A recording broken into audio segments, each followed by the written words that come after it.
ਲੈਂਦੇ ਪੰਜਾਬ ਦੇ ਜ਼ਿਲ੍ਹਾ ਕਸੂਰ ਚ ਮੌਜੂਦ ਹਾਂ ਤੇ ਮੈਂ ਹਾਂ ਤੁਹਾਡਾ ਹੋਸਟ ਮੁਹੰਮਦ ਸਰਵਰ ਜ਼ਾਹਿਦ ਤੇ ਅਸੀਂ ਅੱਜ ਮੌਜੂਦ ਹਾਂ ਕਸੂਰ ਦੇ ਇੱਕ ਨਿੱਕੇ ਜਿਹੇ ਪਿੰਡ ਮੂਲਾਪੁਰ ਵਿੱਚ, ਜਿੱਥੇ ਸਿੱਖਾਂ ਦੇ ਵੇਲੇ ਦੀਆਂ ਸਮਾਧਾਂ ਮੌਜੂਦ ਨੇ ਤੇ ਇਹ ਤਿੰਨ ਸਮਾਧਾਂ ਅੱਜ ਤੋਂ ਚੰਦ ਸਾਲ ਪਹਿਲੇ ਆਪਦੀ ਅਸਲ ਹਾਲਤ ਵਿੱਚ ਮੌਜੂਦ ਸਨ।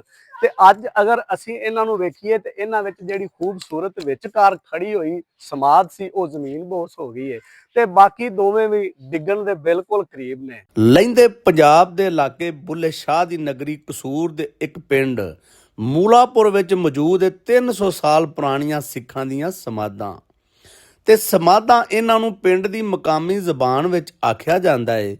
ਤੇ ਨਾਜ਼ਰੀਨ, ਤੁਸੀਂ ਵੀਡੀਓ ਵਿੱਚ ਇਹਨਾਂ ਸਮਾਧਾਂ ਦੇ ਉੱਤੇ ਬਣਾਏ ਗਏ ਖੂਬਸੂਰਤ ਨਕਸ਼ੋ ਨਗਾਰ ਵੇਖ ਸਕਦੇ ਹੋ। ਇਹਨਾਂ ਸਮਾਧਾਂ ਨੂੰ ਹਿੰਦੁਸਤਾਨ ਤੇ ਪਾਕਿਸਤਾਨ ਦੀ ਵੰਡ ਤੋਂ ਪਹਿਲੇ ਸਿੱਖਾਂ ਦੀਆਂ ਇਬਾਦਤ ਗਾਹਾਂ ਯਾਨੀ ਮੜੀਆਂ ਵੀ ਆਖਿਆ ਜਾਂਦਾ ਸੀ ਤੇ ਮੁਲਕਾਂ ਦੀ ਵੰਡ ਤੋਂ ਬਾਅਦ ਇਹ ਮੜੀਆਂ ਲੈਂਦੇ ਪੰਜਾਬ ਦਾ ਕਦੀਮੀ ਵਿਰਸਾ ਬਣ ਗਈਆਂ। ਤੇ ਮੈਂ ਤੁਹਾਨੂੰ ਹੁਣ 2026 ਵਿੱਚ ਇਹਨਾਂ ਸਮਾਧਾਂ ਯਾਨੀ ਮੜੀਆਂ ਦੀ ਹਾਲਤ ਵਿਖਾਉਣਾ ਵਾਂ ਤੇ ਨਾਲ ਇਹ ਵੀ ਦੱਸਾਂਗਾ ਕਿ ਕਿਸ ਤਰ੍ਹਾਂ ਮਹਿਕਮਾ ਅਸਾਰੇ ਕਦੀਮਾ ਪਾਕਿਸਤਾਨ ਇਹਨਾਂ ਖੂਬਸੂਰਤ ਯਾਦਾਂ ਤੇ ਨਕਸ਼ੋ ਨਗਾਰ ਵਾਲੀਆਂ ਇਮਾਰਤਾਂ ਨੂੰ ਤਬਾਹੀ ਵੱਲੇ ਲੈ ਕੇ ਜਾ ਰਿਹਾ ਹੈ ਤੇ ਰਹਿੰਦੀ ਸਹਿੰਦੀ ਕਸਰ ਇਹਨਾਂ ਇਮਾਰਤਾਂ ਵਿੱਚੋਂ ਖਜ਼ਾਨਾ ਲੱਭਣ ਵਾਲਿਆਂ ਨੇ ਕੱਢ ਛੱਡੀ ਏ। ਨਾਜ਼ਰੀਨ, ਤੁਸੀਂ ਇਹਨਾਂ ਸਮਾਧਾਂ ਨੂੰ ਅੱਜ ਜਿਸ ਹਾਲਤ ਵਿੱਚ ਵੇਖ ਰਹੇ ਹੋ, ਇਹਨਾਂ ਸਮਾਧਾਂ ਨੂੰ ਤੁਸੀਂ ਅਸਲੀ ਹਾਲਤ ਵਿੱਚ ਇਸ ਤਸਵੀਰ ਵਿੱਚ ਵੇਖੋ ਤੇ ਤੁਸੀਂ ਆਪ ਫੈਸਲਾ ਕਰੋ ਕਿ ਅਸੀਂ ਆਪਣੀ ਬੇਹਿੱਸੀ ਦੀ ਵਜ੍ਹਾ ਤੋਂ ਆਪਣਾ ਲੈਂਦੇ ਪੰਜਾਬ ਦਾ ਕਦੀਮੀ ਵਿਰਸਾ ਕਿੱਡੀ ਛੇਤੀ ਗਵਾਈ ਜਾਂਦੇ ਹਾਂ। ਆਗ ਨੰਬਰਦਾਰ ਗੱਲ ਕਰ ਰਿਹਾ, ਗਾਉਂ ਹੈ ਸਾਡਾ ਮੂਲਾਪੁਰ। ਇਹਦੇ 'ਚ ਸਮਾਧਾਂ ਸੀ ਤਕਰੀਬਨ ਕੋਈ 350-400 ਸਾਲ ਪੁਰਾਣੀਆਂ। ਇਹਨਾਂ ਦੇ ਵਿਚਕਾਰ ਇੱਕ ਹੈਗੀ ਸੀ ਵੱਡੀ, ਪਹਿਲੇ ਉਹ ਤੇ ਡਿੱਗ ਪਈ ਆ ਤੂਫਾਨੀ ਬਾਰਿਸ਼ਾਂ ਬੁਰਸ਼ਾਂ ਕੋਈ ਦੇਖਭਾਲ ਗੌਰਮੈਂਟ ਵੱਲੋਂ ਜਾਂ ਕਿਸੇ ਵੱਲੋਂ ਨਹੀਂ ਹੋਈ ਇਹਨਾਂ ਦੀ। ਇਹਨਾਂ ਨੂੰ ਦੋ ਖੜੀਆਂ ਨੇ, ਨਿਸ਼ਾਨੀਆਂ ਨੇ ਸਾਡੇ ਪਿੰਡ ਦੀਆਂ, ਪੁਰਾਣਾ ਪਿੰਡ ਹੈ ਸਾਡਾ ਤੇ ਵੇਖ ਕੇ ਖੁਸ਼ ਹੁੰਦੇ ਨੇ ਲੋਕ, ਵੇਖਣ ਆਉਂਦੇ ਨੇ, ਸਾਨੂੰ ਵੀ ਅੱਛਾ ਲੱਗਦਾ ਹੈ।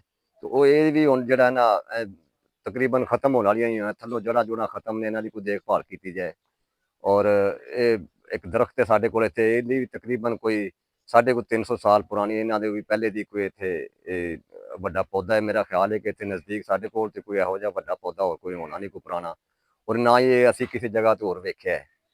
ਤੇ ਬਸ ਇਹਦੀ ਇਹੀ ਰਿਕੁਐਸਟ ਹੈ ਸਾਡੀ ਕਿ ਇਹਨੂੰ ਕੋਈ ਦੇਖਭਾਲ ਗੌਰਮੈਂਟ ਵੱਲੋਂ ਕੀਤੀ ਜਾਏ। ਮੈਂ ਤੁਹਾਨੂੰ ਵਿਖਾਣਾ ਕਿ ਇਹਨਾਂ ਸਮਾਧਾਂ ਦੀ ਹਾਲਤ ਬਿਲਕੁਲ ਡਿੱਗਣ ਦੇ ਕਰੀਬ ਹੈ ਤੇ ਮੇਰਾ ਕੈਮਰਾਮੈਨ ਤੁਹਾਨੂੰ ਵਿਖਾਉਂਦਾ ਕਿ ਇੱਕ ਸਮਾਧ ਜਿਹੜੀ ਇਹ ਜ਼ਮੀਨ-ਬੋਸ ਹੋਈ ਪਈ ਹੈ, ਜਦਕਿ ਦੂਸਰੀ ਸਮਾਧ ਜਿਹੜੀ ਹੈ ਉਹ ਬਿਲਕੁਲ ਜ਼ਮੀਨ-ਬੋਸ ਹੋਣ ਦੇ ਬਿਲਕੁਲ ਕਰੀਬ ਹੈ। ਤੇ ਇਹ ਅਗਰ ਇਹਨਾਂ ਤੇ ਮਹਿਕਮਾ ਅਸਾਰੇ ਕਦੀਮਾ ਨੇ ਤਵੱਜੋ ਨਾ ਦਿੱਤੀ ਤੇ ਇਹ ਦੂਜੀਆਂ ਦੋਵਾਂ ਦੀ ਹਾਲਤ ਵੀ ਬਿਲਕੁਲ ਇਹ ਤੀਸਰੀ ਵਰਗੀ ਹੋ ਜਾਏਗੀ ਜਿਹੜੀ ਜ਼ਮੀਨ-ਬੋਸ ਹੋ ਚੁੱਕੀ ਹੈ। ਤੇ ਬਿਲਕੁਲ ਮਹਿਕਮਾ ਅਸਾਰੇ ਕਦੀਮਾ ਨੂੰ ਫੌਰੀ ਨੋਟਿਸ ਲੈਣਾ ਚਾਹੀਦਾ ਹੈ ਤੇ ਇਹਨਾਂ ਸਮਾਧਾਂ ਨੂੰ ਬਿਲਕੁਲ ਆਪਣੀ ਅਸਲੀ ਹਾਲਤ 'ਚ ਲੈ ਕੇ ਆਉਣਾ ਚਾਹੀਦਾ ਹੈ। ਮੈਨੂੰ ਇਜਾਜ਼ਤ ਦਿਓ, ਤੁਹਾਡਾ ਹੋਸਟ ਮੁਹੰਮਦ ਸਰਵਰ ਜ਼ਾਹਿਦ, ਅਗਲੇ ਪ੍ਰੋਗਰਾਮ ਵਾਸਤੇ। ਸਿੱਖਾਂ ਦੇ ਵੇਲੇ ਦੀਆਂ ਸਮਾਧੀਆਂ ਮੌਜੂਦ ਸੀ ਤਿੰਨ, ਤੇ ਉਹਨਾਂ ਵਿੱਚੋਂ ਇੱਕ ਸਮਾਧੀ ਮਕਾਮੀ ਲੋਕਾਂ ਦੀ ਅਦਮ ਤਵੱਜੋ ਤੋਂ ਜ਼ਮੀਨ-ਬੋਸ ਹੋ ਗਈ ਹੈ ਤੇ ਤਬਾਹ ਬਰਬਾਦ ਹੋ ਗਈ ਹੈ। ਜਦ ਕਿ ਹੁਣ ਵੇਖੀਏ ਤੇ ਜਿਹੜੀਆਂ ਦੂਜੀਆਂ ਦੋਵੇਂ ਨੇ ਉਹ ਵੀ ਆਪਦੇ ਆਖਰੀ ਸਾਹ ਪੀਆਂ ਲੈਂਦੀਆਂ ਨੇ।